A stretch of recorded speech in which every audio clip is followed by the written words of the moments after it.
Hello everyone, welcome to this updated review of ExpressVPN. With a few updates taking place over the past couple of months, and after some more research and digging around, I learned some more things about Express, and I thought I'd share them in this new review as I reassess the VPN and see if it's still performing as well as before.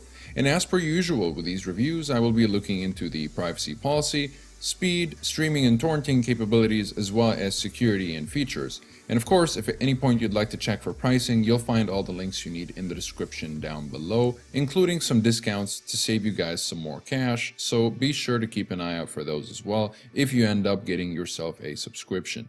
So when it comes to privacy and their no-logs policy, it's very well known at this point how much Express value both. And that could not have been demonstrated any better than in the real-life situation where the Turkish government seized an ExpressVPN server as part of an investigation, but were not able to extract any information out of the servers by virtue of Express not having any stored information on their servers in the first place, thanks to their servers running on RAM disks rather than physical hard drives. Which simply means that there is no physical drive for information to be stored in, and any minimal information stored by the RAM is erased with every machine reboot. Now, I would mention that Express being based in the British Virgin Islands also helps since they're not under the 5, 9, or 14 eyes jurisdiction.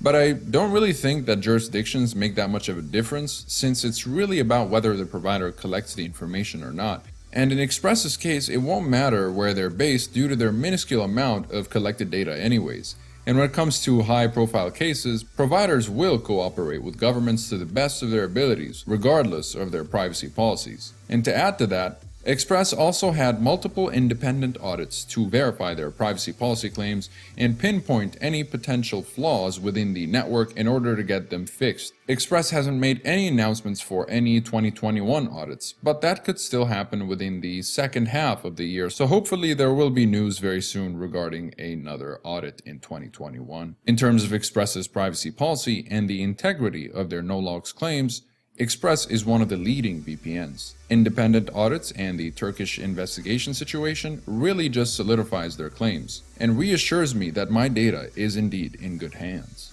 If I were to grade the privacy policy of ExpressVPN, I would give it an A+.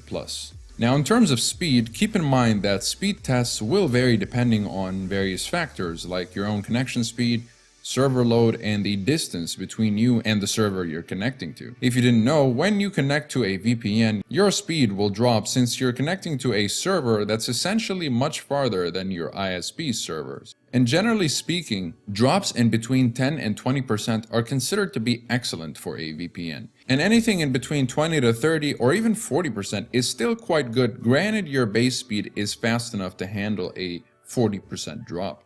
With that in mind, my base speed in this speed test was at 4.88 megabits per second.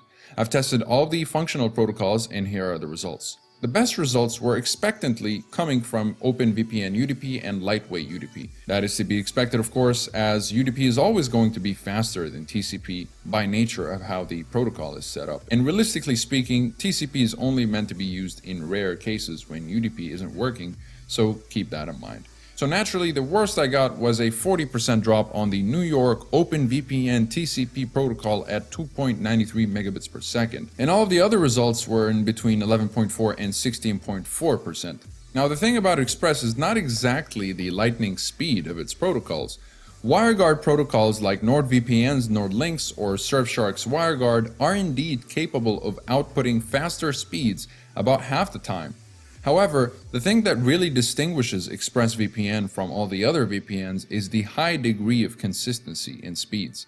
As you can tell, the speed remained very consistent no matter what server I chose. I experimented with servers from east to west, north to south, and the speeds did not fluctuate in an unexpected or abrupt manner in any way. Of course, when having a reliable test, it's best to stick to the most reliable protocol, which in Express's case is Lightweight UDP. So overall, while Express is very quick, it's not as quick as the true WireGuard protocols in other VPNs. So speed gets a B+ for consistency. Now for streaming, Express is simply excellent. The level of consistency in unblocking geo-restrictions is very high, and what I'd recommend is using the Lightweight UDP protocol, as I found it to be the quickest to do the job. Express can unblock many streaming services, including HBO Max, Hulu, Amazon Prime, Netflix, and many others. Express also has a handy tool called Media Streamer, which allows users to unblock streaming devices from the US and the UK on smart devices without having to download the Express application by simply using a DNS provided by Express. This can be useful if your device may not support the ExpressVPN app, but at this point most devices do unless you're using a particularly outdated device. With torrenting, Express also fully supports peer-to-peer activity without any restrictions on speed or bandwidth, and that support extends across all servers, though you might need to make note of Express not supporting port forwarding if that's something you need. But port forwarding isn't something that's awfully necessary when downloading. It's more needed for file sharing and seeding. Although it could increase download speeds, again, it certainly is not necessary.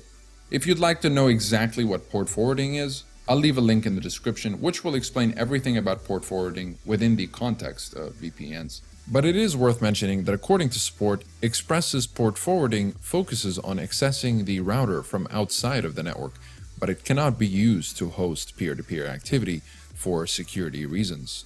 But to grade the streaming and torrenting capabilities of Express, I would give streaming an A+ for consistency and wide coverage, and an A- in torrenting for great speeds but lacking in port options and forwarding. Now for security, by default, Express uses AES 256-bit encryption in combination with the OpenVPN protocol, a 4096-bit RSA key, and SHA 512 HMAC authentication, which is about as good as encryption gets while maintaining a high level of speed. Lightway is another protocol that is like OpenVPN, open source but not to the public, not yet at least, and with much simpler code, making errors much easier to spot. And apparently it has been audited by third parties, but none of the audits have made the public yet. But they are working on providing public source code in the near future. Lightway also uses Wolf SSL, which has been extensively audited and certified. If you noticed, you will also have options of AES and ChaCha20 ciphers under the Lightway protocol. But to briefly inform you, AES is what you will mostly be using, and ChaCha20 is meant for lower power devices like your phone, for example, which helps save on battery life. Other protocols are available, such as the TCP counterparts of OpenVPN and Lightway. The Lightway TCP, of course, has been released very recently and is much faster than OpenVPN's TCP, as well as IKEv2 and L2TP, which are not very reliable, but having the option is definitely appreciated. Now, Express isn't exactly decked out with advanced features. Express was made with the average user in mind, but also very secure and consistent enough to intrigue the advanced user. Express has a reliable and properly functional kill switch, which severs your internet connection only when the VPN unexpectedly disconnects, which is how a kill switch should work. You also get a comprehensively easy-to-use split tunneling feature to allow you to choose which applications bypass the VPN connection, or the other way around by having only selected applications use the VPN connection while not affecting the rest of the network. Other great security features include DNS, WebRTC, and IPv6 leak protection, so naturally when I tested for leaks, there was no leak or data to relate to my real location. And by default, ExpressVPN also uses perfect forward secrecy, which adds another layer of protection by automatically creating a new encryption key for every session, and then replacing it every 60 minutes. In simple terms, this means that even if someone was able to intercept and decrypt your VPN connection, the most they would be able to get is 60 minutes of data. This is also backed up by the previously mentioned RAM disk servers, which promote the highest levels of privacy and the lowest levels of data collection. As for obfuscation, unlike most other VPNs, there's no toggle for obfuscation in Express, as it is always on by default. And according to support, it really doesn't matter which protocol you choose, your traffic will be obfuscated regardless. Express is one of the only VPNs that still works in China despite the country's blocks on VPN traffic. You're also able to access Chinese TV and websites, and your data will look like any normal browsing data through ExpressVPN's proprietary obfuscation, meaning that the Great Firewall of China won't be able to identify your VPN traffic, and the same goes for all the other heavily restrictive countries like Turkey and the UAE. So security gets an A+, whereas customization and features get a B. Though I would give it a B+ just for how well these features work, but the lack of customization keeps the score at B. ExpressVPN operates more than 3,000 servers spread across 160 locations in 94 countries, which provides a wide variety of regions for users to choose from no matter their location. Express works on almost every modern smart device, including Android, Apple iOS, Linux, macOS, Windows, smart TVs, Roku, and more. Browser extensions are also available. And I know it's obvious, but I also think it's worth mentioning how clean and bug-free the user interface of Express is. It's nothing too fancy or attractive, very simple and easy to read, as if Express are not really trying to impress you with looks, but with performance instead. So the user interface gets no more than an A for performing very well and never crashing. Not even once in my experience, though not more than an A for not offering a dark mode, for example. Though a dark mode would be a very nice addition, and I can't imagine that being too hard to implement. Now when it comes to pricing, they have a monthly subscription for $12.95, a 6-month plan that goes down to $9.99 a month, and a 12-month plan at $8.32 a month. It's also important to note that all plans have a 30-day money-back guarantee and a very helpful 24-hour live chat support if you're having any sort of issue. Again, if you're interested in ExpressVPN, be sure to check the description. I'll be sure to include a discount code that will save more of your hard-earned money.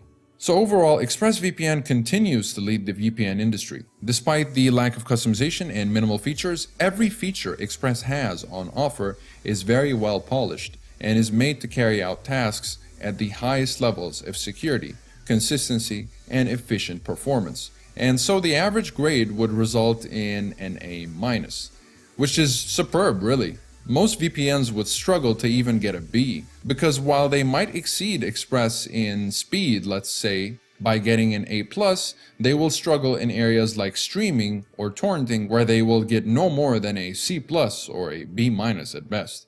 So that'll be it for this review. If you enjoyed it or learned something new, consider liking the video and subscribe to stay up to date with everything VPN related. And let me know, what feature would you like to see in Express? Is there anything you think Express is severely missing? And don't hesitate to drop your questions if you have any in the comments as well. Besides that, thank you very much for watching and have a wonderful day.